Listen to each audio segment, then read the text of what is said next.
Well, good afternoon, everyone. Really appreciate everyone joining us today for another episode of Office Hours. Today I have Jennifer Glockzin. Is that right? Glockzin? That All is right. it. You got it, Okay, Glockzin. awesome. Awesome. And we're going to talk about a subject that's with the final rule that came out last month, January 17th. It's officially called the CMS Interoperability and Final Rule. And for those who like to index with numbers, it's the CMS-0057-F final rule. And we're going to lay out exactly what does this mean? What's the impact to not only practices, but also the impact to payers, because there's a lot of requirements that payers have to meet. You're going to find out a lot of good changes as well with this final rule. And it's only going to impact or it's geared towards what they call impact payers.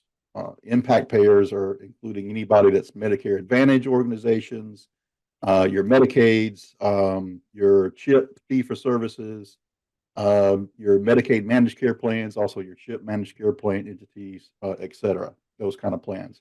Doesn't mean commercial doesn't follow suit. We're going to get into that a little later in the episode. And most of these changes are going to go in effect January 2027, but we'll later. But I mentioned that date because typically when a final rule like this comes out and there's a date that's so far off because everyone's thinking, wow, that's 3 years away. You know, what are we going to do between now and then? But there's a lot of things that have to go in motion. Anytime there's legislation that comes out and it affects IT vendors in particular, I'm very appreciative, and Infinx is very appreciative. I'm certain EHR companies and PM systems and even clearinghouses all appreciate the fact that they give us some time to actually implement this. But we're going to uncover some things that this may not be as new as we like to think. Now, the purpose, obviously, is to improve the electronic exchange of healthcare data, as well as streamlining the whole prior authorization process. And I know probably getting a lot of amens out there for that. A lot of gratitude that goes along with that. I know that Jennifer, this is to your heart as well. But before we dive into all this really isn't the first time Medicare is requiring prior auth, right? No, so this actually isn't the first time that they're requiring prior auth. Back in 2023, CMS did assign 53 codes that now require prior authorization for your traditional Medicare Part B patients. And this diverges from their previous policy that for Medicare Part B patients, there were no auths required for the Part B services. Right, right. And I'm sure that probably took a lot of people by surprise. It did, I that can it did. only imagine. And even though the final rules come out, it's almost like they're telling you what's going to happen before it happens. They even do it in a proposed rule format. Anyone that's ever read the final rule, it's really good bedtime reading. But not a lot of people dive into that because it's a lot of pages, it's a lot of redundancies. You really have to have a discipline to motor through it. But there are those who probably did get caught by surprise by the fact that, oh, wait a minute, what's happening? It's affecting Right. denials, it's affecting injections. It really breaks down the whole RCM process. So, Jennifer, let's talk about the impact or the benefits, if you will, that this will offer providers. So the biggest benefit is that it's going to offer providers and facilities savings, right? So in the 2024 CMS ruling, it's a huge win for physicians and practices. The AMA is projecting that these updates and streamlining this process is going to save practices and providers around $15 billion over the next decade. Just shaving down the time and effort that has to go into the prior authorization process. So it's a huge savings for the providers. So there's three major changes to this year's final rule. So the first big change is that by 2027, plans are going to have to start supporting an electronic interoperability between the provider's EMR and the insurance company. So this is set to include things such as, checking the prior authorization requirements, checking for clinical sufficiency, ensuring that there is a way for practices to electronically submit these requests, and that the receipt of these requests are now going to be electronic. So this is great because it brings automation and efficiency to our current process that we all know is very time consuming and very manual, if you will, for a lot of these insurance companies. Obviously we all know how time consuming that calls to the insurance company can be for not only providers, but their clinical support staff, who would actually probably prefer to focus on their patient's care rather than filling out paperwork. Right, right, exactly. It's always been a big headache for everyone out there, a huge Yes. issue. And that's where, you're thinking $15 billion over the next decade, where this is a large part of that. The time savings, your FTEs, your coders and billers and whatnot and schedulers who have to look into this, and repetitive, because it's something Right. that you get denied, then you have to, because you have to make a correction, it's rejected, then you have to put in another prior authorization notice again and again and again. It's almost like, when can we get this pulled through? So this is Right. a huge win. Yeah. So the next big change is actually going to become effective in 2026. And this is going to be where carriers are going to be required to provide more specific and concrete reasoning for these denials. And not only will they have to provide a more clear explanation to providers, but they're also going to have to publicly report these metrics on authorizations. This is great because it requires insurance companies to provide physicians with a clear-cut reason for these denials, so that providers and their support staff have better direction when performing things like reconsiderations, or if the doctor has to call to do a peer-to-peer, or if the office has to fight an appeal. It gives the staff a much more direct path on what we need to be looking at in order to get these decisions overturned. I think part of my favorite part of this is going to be the public reporting measures that these insurance companies are going to have to provide these metrics to patients who are searching to purchase coverage through the exchanges that are available, as to how often that they approve and deny these services. They're also going to have to report to these patients how long it takes to process some of these requests. So I think in my opinion, it brings a much needed transparency and accountability for these insurance companies, who in today's day and time tend to kind of pass all of the ownership off to the provider when a patient calls the insurance company to inquire about the authorization. This new rule is gonna force that insurance company to be much more transparent with the patient. Well, that is awesome. Yeah, because that's transparency. It's what's hidden behind the curtain. Why is this? Because sometimes a patient can take action on and provide some insight. The patient is now a big part of this whole system that's RCM. Right, right. And that allows the patient to then kind of participate a little bit in their own healthcare. You know what I mean? So I think that may be one of my favorite things, is that added transparency there. Um, the last big thing that I noticed when I was looking over the final rules, something that's really important to me is that, in 2026, CMS is going to be shortening the time frame for these prior authorization requests. And it's going to require that payers render decision within 72 hours on these expedited or urgent requests, and it shortens the time frame on a standard request down to 7 calendar days. And again, that's 7 calendar days, not 7 business days. Mhm. Um, again, this is arguably one of the most important changes for the healthcare providers, as we believe that this has the potential to save lives in some situations. Oh, indeed. Uh, Yeah. yeah, I mean, just shortening the allowed turnaround time for determination, allowing providers to treat their patients in a time frame that can be critical to the patient's recovery. I mean, a lot of payers follow that 72-hour mark when it comes to the urgent and expedited requests. But the shortening of the standard request turnaround time is really significant. At this point, some payers can take up to 14 to 21 days Wow. Yeah. to That's a long respond. time.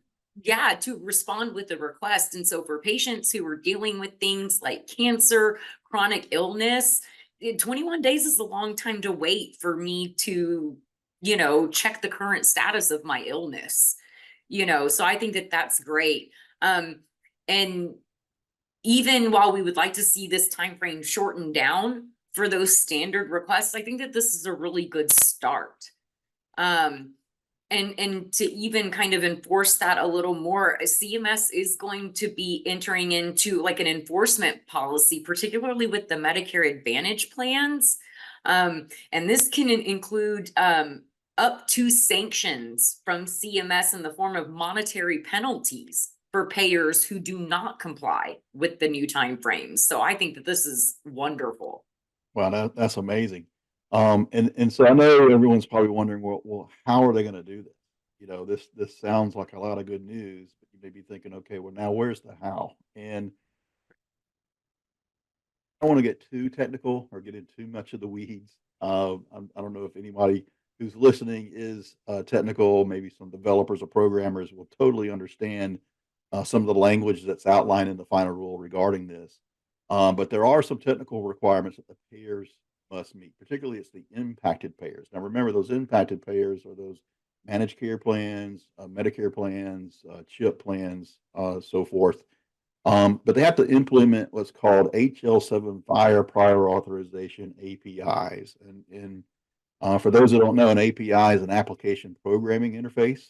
Um, FIRE is actually an acronym. That's FHIR, not the typical fire that you would strike a match, but it stands for Fast Healthcare Interoperability Resources. And HO7 is just a health level 7. It's an organization that was committed to the standardization of certain protocols for interoperability. And that's what it's all about. Interoperability is about how communication can improve. They want to bring efficiencies to the authorization process by implementing these APIs between providers, between payers, and automating it really end to end with that prior authorization process. And as you alluded to earlier, Jennifer, Medicare fee for service has already been implemented in a large part last year with this electronic prior authorization API. So they've already got a proven ground there, basically. They've demonstrated that there is some efficiencies that other payers could realize by implementing these APIs. And so I just wanted to just take a little time to briefly go over these APIs a little bit, just to kind of where say, okay, well, this is the how. So remember, an API is where you can actually just think of it as you can actually plug and play, so to speak. It's a little more complicated than that, but you plug and play where one system can communicate with another system. And you're right, there's program language written around it. But there's essentially four they have. One is patient access API, and it's exactly what that is. Going to be transparency. This is where that transparency is going to come into play. In addition to giving patients access of more of their data, this will help patients understand the payer's prior authorization processes and the impact on their care. They'll also have access to, beginning in January 1st of 2026, they're going to require the impact that this API has or the usage of this API has. Now, the actual implementation of this API and all the APIs actually are not slated for January 1, 2027. That's when they have to have it implemented. But it's interesting that they have language in here that beginning January 1, 2026, they're going to start requiring a report of metrics to CMS on the usage of this API, which tells me they're going to expect these payers to have these implemented a little quicker than usual. 2027, you're in trouble if you don't have it by then, but there's an expectation to have some kind of metrics on usage of this. Next thing, there's a provider access API. And just like the name alludes to, it's for provider access. This is to facilitate care coordination and support movement toward value-based care models. And we'll get into that a little second with regards to how this impacts MIPS. They want to share the patient data with in-network providers with whom the patient has a treatment relationship. And they're going to require data availability. And the data that they require has to do with claims and encounter data, as well as specified prior authorization information. They're also required to associate patients with in-network or enrolled providers with whom they're having a treatment relationship with. This allows patients to opt out also to have their data available to providers under these requirements. So essentially, patients just opt out to not have to share this information. And they also have to provide plain language information that's actually written into the final rule. And that's very important. No longer have this ambiguous, clinical speak or even technical speak, if you will. It's going to be in plain language utilizing this API data exchange and the ability to opt out. And then there's that payer-to-payer API. So we've talked about the patient relationship with all this, the provider relationship with all this, and now payer-to-payer, where the payers are going to be communicating with each other. And this will make an easily available the claims and encounter data across the board among payers. And also help them also, just like with the other APIs, they'll be able to share information about certain prior authorizations. Now, this is only required to pull patient data with a data service within 5 years of the request date. So there is some limits. They don't have to go back all the way. And I think 5 years is good enough. I don't think you need to go further than that. Right. But there's also an opt-in process for this that patients need to provide permission. And it's required, again, just like the previous API, has to be in that plain language educational resource and that explains the benefit of this payer-to-payer API. And then last, but certainly not least, is what we're all talking about here. It's the prior authorization API. And this is populated with its list of covered items and services, the identify the documentation requirements for prior authorization approval, and also supports prior authorization requests and responses. It's just what you alluded to with one of the benefits. And this API is going to require that.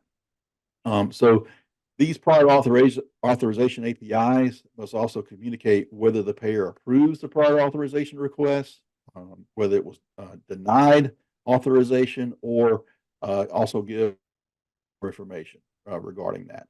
So hope that wasn't too geeked out for everyone, but I think it's important to understand exactly how this was all going to play out. And it also builds a framework around, wow, that's going to be a lot of work.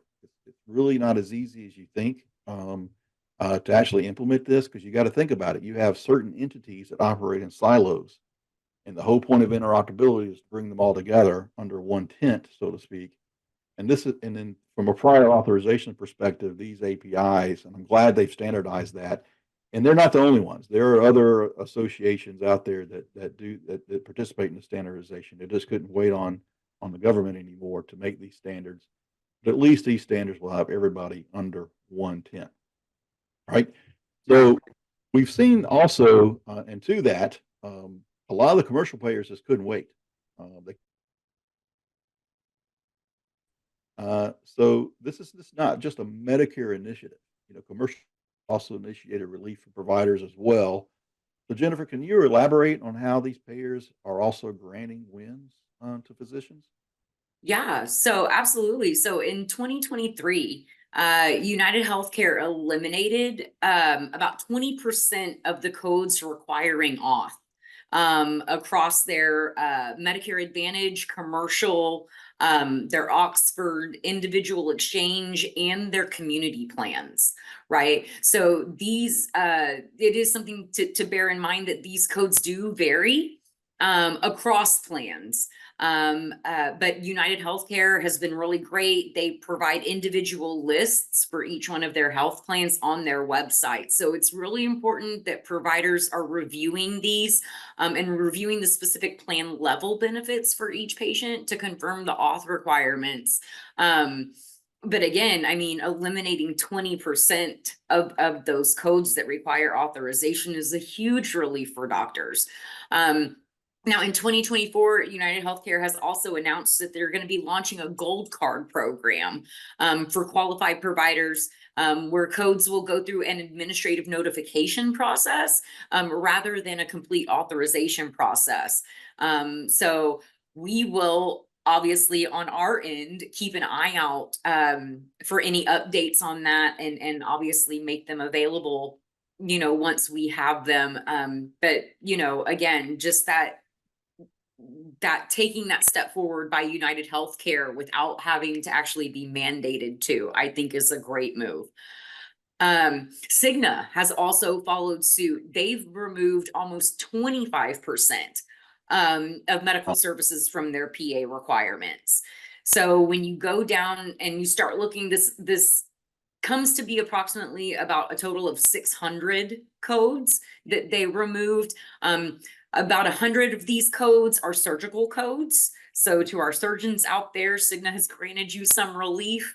About 200 of these codes were genetic testing codes, which with genetic testing becoming more and more popular over the last couple of years, I think that this is also, again, a huge win for providers to be able to use that new science and new technology and have the plan cover that, as opposed to the patient paying cash.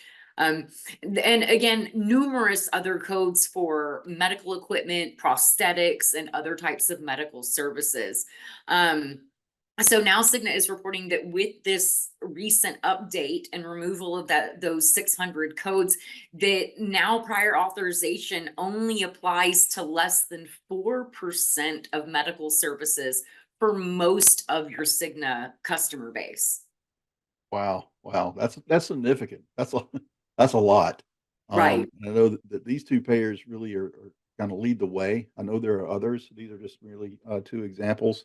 Um, yeah, this is a Medicare initiative with this final rule. And it's like, okay, well, it's Medicare only. Commercial payers would probably follow suit. But this is a prime example where the commercials actually lead the way with a lot Right. of the things that they've already done and setting that example. Now, since all of this is helping with interoperability, CMS is adding a new MIPS measure for this. Obviously, this is going to benefit providers where they can get credit with their MIPS score by assessing this new measure within the promoting interoperability category under MIPS, as well as the Medicare Promoting Interoperability Program. Now, the title of this measure is electronic prior authorization. Very creative, isn't it? So it's very straightforward. I like it. So MIPS eligible clinicians will report a prior authorization measure beginning in the calendar year 2027 performance period, which is the 2029 MIPS payment year. I don't want to go down this MIPS track or get distracted here, but anyone involved in MIPS know it's a 2-year lag. You have a performance period, which is, say, in this example, is 2027, and then your performance will be regulated and apply to the 2029 year, whether you get a positive or negative penalty or neutral payment adjustment on your Medicare payments. Now, this applies also for eligible hospitals and critical access hospitals. That'll be beginning with the calendar year 2027 EHR reporting period. So this applies to both your ambulatory and also your acute care, your CAC, so to speak. So this will be an attestation measure. They wanted to make it more of a numerator denominator type of a measure attestation for which the MIPS eligible clinician and eligible hospitals or your critical access hospitals reports a yes/no response on the applicable claim for the exclusion rather than the proposed numerator denominator.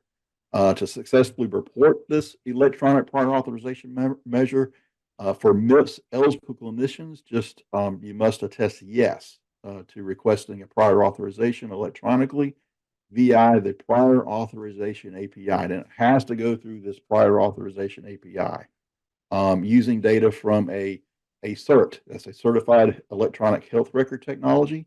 If it's not a CERT, that's why CERT's so important. The whole point of promoting interoperability is meaning, it's the artist formerly known as meaningful use, as I like to say. And you really ought to do this for one medical item or service ordered during that calendar year 2027 performance period to report this. That means you only have to do one prior authorization submission, and then you can click yes to the attestation for that. Now, for eligible hospitals and critical access hospitals, again, you must attest yes to requesting a prior authorization request electronically via the prior authorization API using data from a CERT, just like with the eligible clinicians, for at least one hospital discharge and medical item or service ordered during the 2027 EHR reporting period. So in both examples, you really just need one instance for that to occur and get credit for that with MIPS. So that will conclude the MIPS segment. And I'll also conclude with what we wanted to cover today, but I just wanted to open it up for some questions from the audience. We'll be happy to answer any questions you have regarding the final rule. I'm sure if you have a question outside the realm of the final rule, we can find the answer for that if we don't know it. But so just please go ahead and ask questions to answer them. So I do see one here is, and this great question, love this question, is how is Infinix handling these changes? And I know, Jennifer, maybe you and I can tag team on this, but I know that you were heavily involved in the changes that happened for 2023, right? Right. So in 2023, when CMS added those 53 codes that now require an authorization, here on the Infinix side, we immediately update our platform. We update our software so that it recognizes that those codes that now come over for Medicare do require an authorization, and then prompts that authorization to be worked by our team.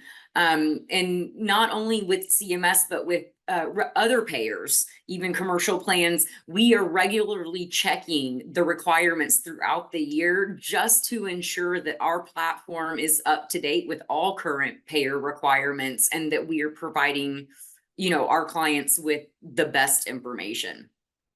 Yeah, that's excellent. And I think that's a testament to not only, working with these payers and checking their guidelines, but we have relationships with them, or our team, our development team, our product team have really good, strong relationships with a lot of the large payers as well as TPAs. And in fact, even in doing beta projects to implement some of these rules with some of these payers as well. And not only that, to kind of give a little more credence to how we're handling these changes, but also some of the others. And Infinix is also working very heavily with the Da Vinci project on working through those utilization of FHIR HL7 to help create that interoperability between payers, TPAs, as well as providers and EMRs. A little bit more about the Da Vinci project. It's a collaboration of stakeholders, if you will, regarding EDI, HL7 standards, all the APIs that I'd mentioned earlier, because there are many other APIs that are involved in this. And they just came together. The Da Vinci project is just, again, another example. We just can't wait on any legislation to standardize things. Just got together and created their own standards. So we've been heavily involved in that project to lead the way. It has a lot of other like clearinghouses, payers as well that are involved in that. And so just leading the charge to make sure that we stay on top of not only changes for prior authorization, but any other changes that help with the transfer of data. Because the whole goal is interoperability. And if we're going to get this done, then there has to be some standardization. Again, as I said earlier, just having everyone under the same tent communicating and speaking the same language. All right, and let's see if there's any other questions. I do see another one here. Says the time frames are great, uh, or a great start. Excuse me. The time frames are a great start, but now how can we speed this up? So yeah, I think you alluded to it as well, Jennifer, that it definitely is at least a something. It's a great start. I think Right. for me, I think 7 days. Wow, that still seems like a long time, but it is a great start. From my experience, you can have a voice in this. There are associations like the AMA, the MGMA, HFMA. Each one of these associations matter because they put together the collective voice of their members, and the concerns with issues like this. Prior authorization is just one. It could be E&M coding. It can be eligibility. It can be claims denials. It can be whatever the case may be. And so they serve as advocates for any of the issues that are out there in the RCM world. So you can actually get involved by being a part of those memberships. You can also get involved personally, one on one. Every time a final rule is issued, it was preceded by um, a initial rule that came out that everybody has full reign to comment on. There is no restrictions on who can comment on the proposed rule, and there's a time period in which to do that. It's typically 90 days. So they give a lot of opportunity. And if you don't say anything, then change doesn't happen. So it's very powerful. Your voice is very powerful. And when you get physicians and patients and legislations all fighting for the same thing, big things can happen. And CMS will listen.